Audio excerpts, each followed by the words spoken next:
ત્રિભુવન કમણમ આપણે જોઈએ ને બધું, ગઈકાલે વાત થઈ, દીકરીને પરણાવ્યું હોય તો બધું જ જોઈએ ને, મૂર્તિઓ કેવો,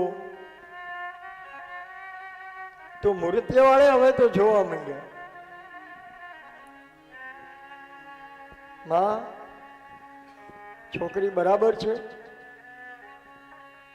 હાઈટ કેટલીક છે, એટલે મમ્મી કે નહીં ભાઈ હાઈટ તો તારા જેવડી છે, બરાબર હાઈટ બરાબર છે, હા મમ્મી હાઈટમાં તો બરાબર છે, પણ મમ્મી વ્હાઈટ છે એટલે ગોરી, આજના છોકરાઓ એમ કે ને કે ગોરી છે ને,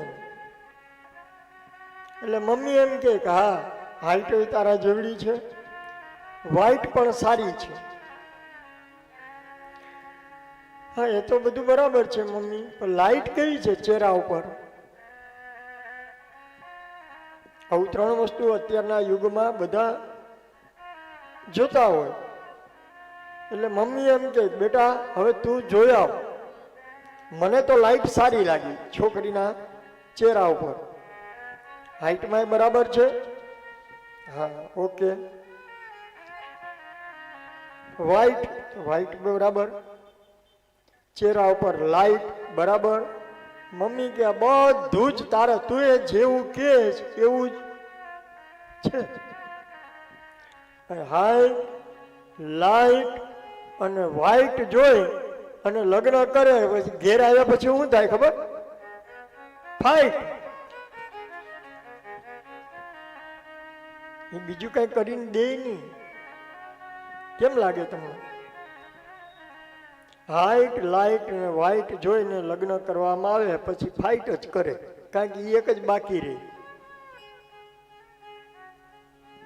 તો અહીંયા વિશ્વદાદાએ એવું કહ્યું છે કે મારી બુદ્ધિરૂપી કન્યા કુંવારી છે, એને કેવો વર જોઈએ? સાંભળ્યો દેખાવડો, તો ભગવાન તું દેખાવડો છે, તારાથી કોઈ સુંદર નથી, અને મારી બુદ્ધિ તને સમર્પિત કરું છું.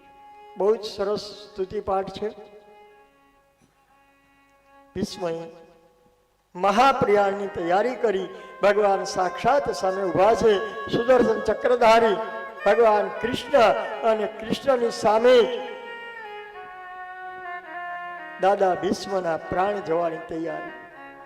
ઉત્તરાયણનો સૂર્ય છે, અને આકાશમાં લોકોએ છાંયો કર્યો. એ શું થયું ખબર? આપણું પતંગ ઉત્સવ. એક એક આપણા ઉત્સવની પાછળ મિનિંગ છે વાલા, અમથું નથી. એ દિવાળીમાં ઉડાડે ને એ તો ગાંડા, દિવાળીમાં પતંગો ન હોય. આપણા ભીષ્મ દાદા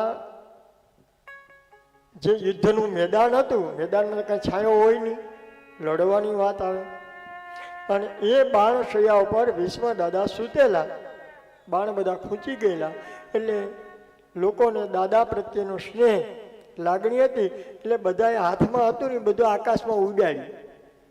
એટલે ઉત્તર તરફનો સૂર્ય થાય ને ત્યારે જરાક પવનની ગતિ વધારે હોય, એટલે કાગળ બધા આકાશમાં ઉડવા લાગ્યા. એટલે શું થયું ખબર? દાદા ભીષ્મની ઉપર છાંયો થઈ ગયો. અને ત્યારથી આપણે બધા એક પતંગ ઉત્સવ મનાવીએ છીએ દાદાના માનમાં. સંક્રાંતિ કાળ ઉપર, દિવાળીમાં નહીં, એ આપણો પતંગ ઉત્સવ છે. અને એ કમોરતા આપણને જ લાગુ પડે છે, મહારાષ્ટ્રમાં નહીં, કારણ કે દાદા આ ભૂમિ ઉપર સૂતા હતા, એટલે એ કમોરતા સમય દરમિયાન આપણે લગ્ન નથી કરતા. અને આમે સહેજ આપણા કોઈ વૃદ્ધ ડોશીમાં કે ડોસા બાપા ગુજરી ગયા હોય તો આપણે લગ્ન વાસ્તુ કરતા નથી. શું કામ? હમણાં હજી તાજું છે, થોડોક સમય જાય પછી આપણે કરશું.